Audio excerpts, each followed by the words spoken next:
Ça a démarré sur une passion commune des deux pour les plantes. D'abord les plantes, et puis progressivement on s'est intéressé au jardin en tant que, je dirais que concept, en tant que structure, en tant qu'architecture de jardin. Et à partir de là, on en a vu beaucoup. On est allé voir des jardins en Angleterre, on est allé voir des jardins en Allemagne, en Hollande, en Belgique, en Italie, des jardins classiques, et des jardins classiques français aussi, et des jardins classiques du XVIIe siècle.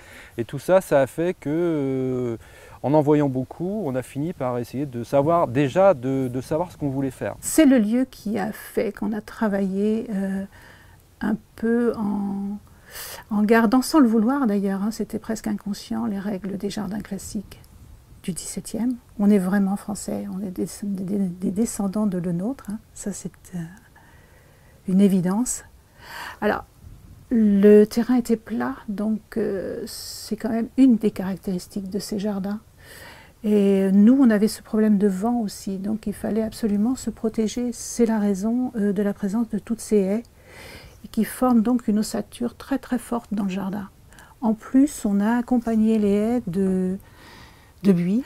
Alors c'est pas anodin, c'est parce qu'on aime travailler justement avec ces structures très fortes, alliées à essentiellement des plantes vivaces herbacées. Il n'y a pas d'arbustes dans les plates-bandes proches de la maison, il n'y a pas d'arbres, il n'y a pas de rosiers. Donc c'est vraiment que, il n'y a pas de ligneux, c'est vraiment que des herbacées. Et il y a une espèce de richesse, on dirait une broderie de végétaux. Donc on a travaillé avec ça et en contraste avec cette structure très forte, c'est intéressant parce que ça se met mutuellement en valeur. Alors, pourquoi c'est vraiment dans la lignée des jardins classiques? Ben, si vous regardez bien, devant la maison, il y a des broderies de buis. Donc, ça, c'est une des caractéristiques. En plus, dans le verger, on a remplacé un des carrés par un bassin miroir. Ça aussi, c'est une des caractéristiques. Cette espèce de lien avec la nature environnante sans rien qui arrête, ça aussi, ces grandes perspectives ouvertes, ça aussi, c'est une des caractéristiques. Et puis, tout ce travail sur les côtés, sur les pourtours. Hein. Donc, pas de nuisance au niveau du regard. Il était évidemment pas du tout intéressant de travailler au centre et de boucher cette vue qui était vraiment un des grands atouts du lieu. Donc bah, tout ça, les bassins miroirs, les broderies, le lien, la grande perspective, eh ben, c'est vraiment le nôtre. Mais bon, évidemment, quand on rentre dans le jardin, on n'a pas du tout cette impression. Hein. On a une impression de... Avec tous ces végétaux, cette façon de travailler que l'on a, cette espèce aussi de liberté qui n'en est pas une, parce qu'elle est très surveillée. On aime beaucoup les semis spontanés, on aime que ça déborde. Donc tout ça, quand vous arrivez dans le jardin, si vous venez au début du printemps, ou si vous êtes là pendant l'hiver, vous verrez la structure parce qu'elle est apparente, elle est très forte, mais en pleine saison, elle est tellement atténuée par ces plantations que, eh ben, on n'a pas cette sensation. Mais ça, c'est une chose qu'on aime beaucoup. On aime bien les jardins classiques du XVIIe siècle. Et ce qui se passe aussi, c'est qu'avec cette façon de planter exubérante, qui rappelle un peu la nature, sans être la nature évidemment, mais qui peut éventuellement s'en inspirer, on a besoin de cadrer les choses. Donc il y a toujours du contraste entre des choses taillées, droites, et des plantations un peu folles. Notamment une haie qui est dans le jardin, qui est une haie qui forme des vagues, et qui est une taille un peu inhabituelle, et qui permet de donner un cadre à une espèce de folie végétale.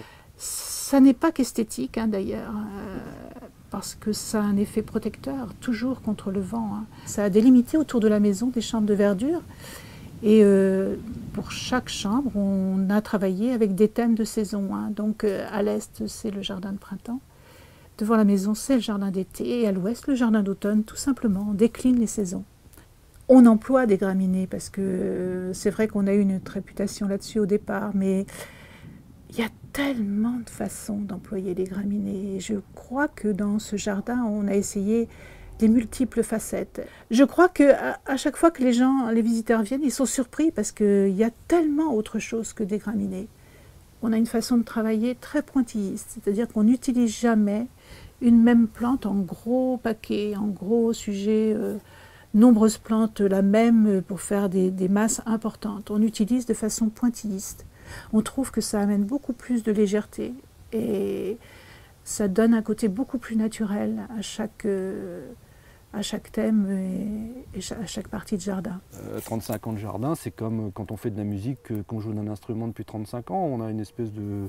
Les choses paraissent plus simples, on a plus facilement des idées, on a l'impression de maîtriser un petit peu son sujet. Donc cette expérience permet de faire des sélections et de se dire, voilà, je me suis donné un thème dans cette partie de jardin et en fonction de ce thème, je vais essayer de trouver les plantes qui collent parfaitement dans le thème. Et ces 35 ans-là, voilà à quoi ça sert, à trouver les bonnes plantes au bon endroit, qui vont faire l'effet qu'on veut. C'est comme le musicien qui trouve la petite couleur, la note qu'il faut, l'accord au bon moment. Voilà, c'est un peu la même démarche. Dans le jardin, c'est comme un peintre qui serait dans son tableau. La retouche est permanente. On travaille, c'est éphémère, puis il y a du vivant, il y a de la croissance, il y a du vivant. Donc on travaille avec ça, c'est de la matière vivante. Et je trouve que c'est vraiment... c'est à la fois difficile et à la fois très... Comment dire? C'est toujours en état de création, en fait.